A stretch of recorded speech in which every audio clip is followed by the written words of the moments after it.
আসসালামু আলাইকুম ওয়া রাহমাতুল্লাহি ওয়া বারাকাতুহু মিন অ্যারাবিক সলিউশন মাদ্রাসা।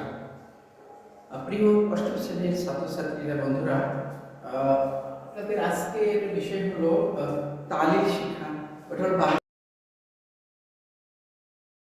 সামিয়া ইসমাউ এর আমর এবং নাহি।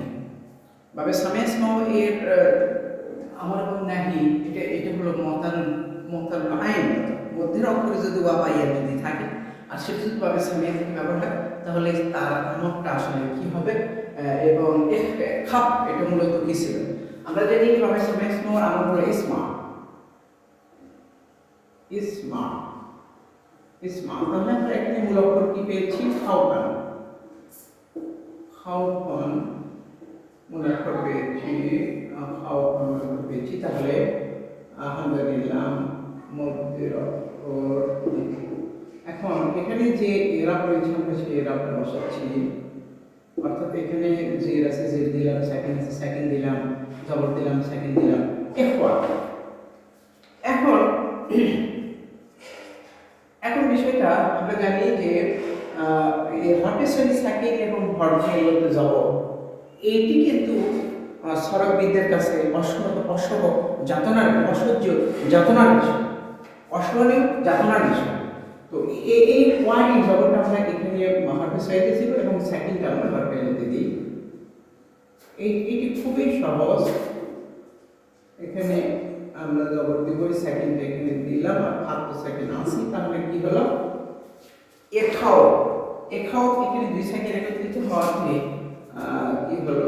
এই ওয়ার্ড পড়ে গেল, ফলে কি হয়? ইখা ইখা। এখন যেহেতু মূল অক্ষরের ওয়াই উঠে গেছে, মূল অক্ষরের ওয়াই আমরা তুলে দিয়েছি, অতএব এখানে এই হামজাটাকে আমরা এখন উঠিয়ে দিব। এখন হামজাটা উঠিয়ে দিলে তাহলে আমরা কি পাই? খাপ পাই, অর্থাৎ বেশি খাপ।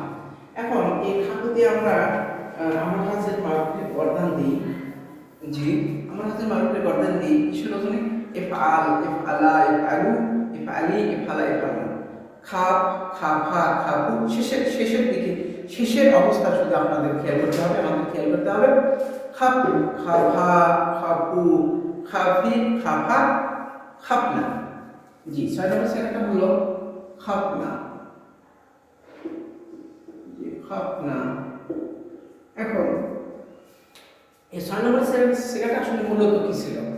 যে আমরা ইসমা দিয়ে গঠন দিই। এখন ইসমা ইসমা ইসমাউ ইসমাই ইসমা ইসমা, আমরা এখন ইসমা না লিখি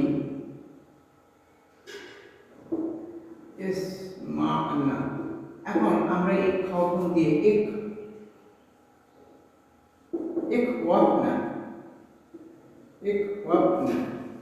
ঠিক তেমনি এর আগের মতো এই হরফে সহিতে সাকিন এবং হরফে লতে যাব, এই ওয়ার্ড আমরা হরফে লতে যাব, তার মানে আমরা ট্রান্সফার করে দেব, আমরা ট্রান্সফার করে খাওয়াতে দিব।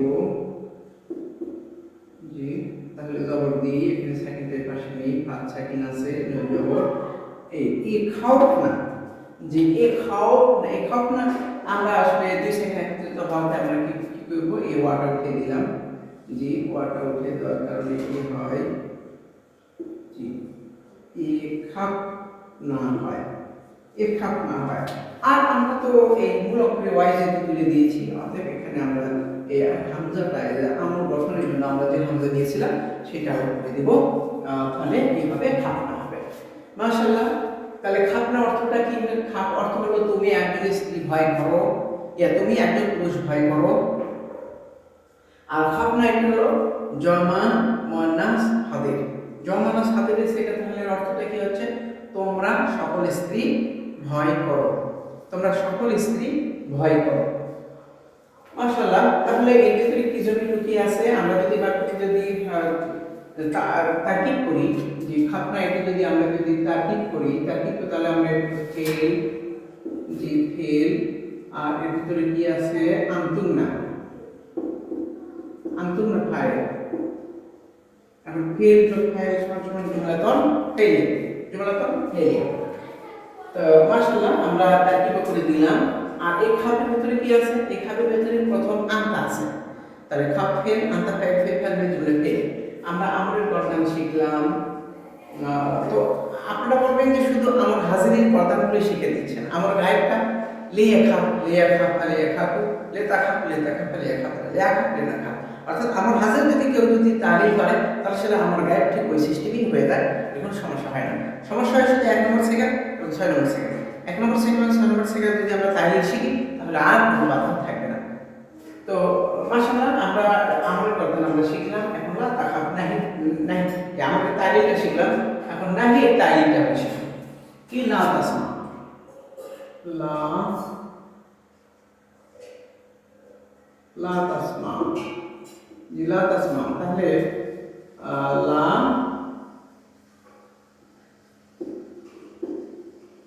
লা তাকওয়া, লা তাকওয়া, জি লা তাকওয়া, জি খাতে সাইকেল অর্থ যাব এটা ট্রান্সফার করে দিই, বদল করে দিই, পরিবর্তন করে দিই আমরা, তাহলে লা,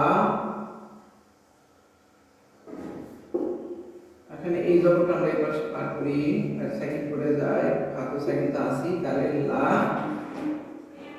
লা তাকাব, এই 2 সেকেন্ড একত্রিত হওয়াতে আসলে ওয়াটা হয়ে গেল। তাহলে আমরা কি করব এখন লা লা তাখাব, জি এখন লা তাখাব, এই যে লা তাখাব পরিণত হয়েছে লা তাখাব এটি হয়ে গেল। আমরা হোয়াইট বোর্ডে করে আমরা দেখিয়ে দিলাম। এখন আমরা সিফাত বলবো, পর্দান আমরা বলবো লা তাখাব লা তাখাব হা, আমাদের যেমন কি শেষের যে পরিবর্তন হয়, যে আলামতগুলো থাকে, ঠিক নাহির ক্ষেত্রেও সে একই আলামতগুলো থাকে। ইফআল ইফআলা ইফআলু ইফআলি ইফআলা ইফআলা, লা তাফআল লা তাফআলা লা তাফআলু লা তাফআলি লা তাফআলা লা তাফআলা। প্রিয় শিক্ষার্থী বন্ধুরা, আমাদের আগে মূলগুলো খেয়াল করতে হবে যে ইফআল ইফআলা ইফআলু এই আমলগুলো বর্তমানগুলো আমাদের মুখস্থ রাখতে হবে, নাহির বর্তমানগুলো মুখস্থ করতে হবে, এবং বাবে সময় আমল কি ইসমা সেটাতে আমরা আমলগুলো মুখস্থ করব, লা তাসমা নাহির বর্তমান আমরা মুখস্থ করব। এইভাবে আমরা যদি এই গোড়া থেকে একবারে তৃণমূল থেকে আমরা যদি শিখে আসি তাহলে না আমাদের কাছে আগে বিষয়টা খুব একটা আকর্ষণীয় বিষয় হবে। যখন আমি পারবো তখন আমার শুধু ভালোই লাগবে, ভালোই লাগবে। আমি অনুবাদ করতে পারবো, আমি তাহকিক করতে পারবো, আমি তারকিব করতে পারবো, আমি আরবি কথা বলতে পারবো, বলার ক্ষেত্রে কোনো বাজবে না, আমার মুখে কোনো জড়তা আসবে না, সবগুলো ক্লিয়ার থাকবে। এর ফাঁকাফাঁকি এর পাশাপাশি আমার কি হলো, আমার রেজাল্টটা দ্বিগুণ বৃদ্ধি হবে। আমি হয়তো A+ পাওয়ার চিন্তা করেছি, তাহলে হয়তো এই তাহকিক না জানার কারণে আমি A পাবো। যারা গোল্ডেন পাওয়ার চিন্তা ভাবনা, যারা তাহকিক পারে না, তারা আসলে A+ পাবেন, কিন্তু গোল্ডেন পাবেন না। কারণ হলো কি, আমাদের আরবি সাহিত্যে, কোরআনে, হাদিসে সব জায়গায় এই যে তাহকিকের গুরুত্ব খুবই বেশি। আর তালিম না জেনে তাহকিক পারা কিন্তু অসম্ভব। সেজন্য আসলে আমাদের একটু আমরা যদি খেয়াল করি তাহলে কিন্তু আমরা অনলাইনে বিভিন্ন জায়গায়, বিশেষ করে আমি তো প্রথম থেকে শুরু করেছি তালিম। এই তালিমটা আজকে মোটামুটি আমি এই আজব অর্থাৎ মধ্যের অক্ষরে ওয়া বা ইয়া থাকলে কি ধরনের পরিবর্তন হয়, আমার আজ থেকে ক্লাসগুলো সব শেষ। এখন সামনে আমি দেবো কি নাকিসের ক্লাস দেবো, যে শেষের অক্ষরে ওয়া বা ইয়া থাকলে সেটার কি পরিবর্তন হয়, সেটা ম্যাজিক কি পরিবর্তন হয়, মাজারে কি পরিবর্তন হয়, আপনার হচ্ছে আমার কি হয়, নাকি কি হয়, মাজি মাজুর মাজার মাজুর এগুলোর কি পরিবর্তন হয় তা আমি ইনশাআল্লাহ আলোচনা করব। জি, তাহলে লা তাখাফ অর্থ হলো কি, তুমি ভয় করো না। রাসূলুল্লাহ তার সাথীকে বলেছেন, হিজরতের সাথীকে বলেছিলেন লা তাখাফ ইন্নাল্লাহা মা'না, হে আমার বন্ধু তুমি ভয় করো না, আল্লাহ আমাদের সাথে আছেন। তো ধন্যবাদ, আমাদের আজকের ক্লাস এখানেই শেষ। আমরা তালিল মতানুল আইন এর তালিল আমরা এখানেই শেষ করে দিলাম। মহান আল্লাহ তাআলা আমাদের সহায় হন, আরবি ভাষা শেখা আমাদের জন্য সকলের জন্য সহজ হোক, সুন্দর হোক, আমাদের জীবন কোরআনের আলোয় আলোকিত হোক, আমাদের মুখে আরবি ভাষা ফুটুক, আরবি ভাষা উচ্চারিত হোক, এই শুভকামনায় সবার কল্যাণ কামনায় আসসালামু আলাইকুম ওয়া রাহমাতুল্লাহি ওয়া বারাকাতুহু।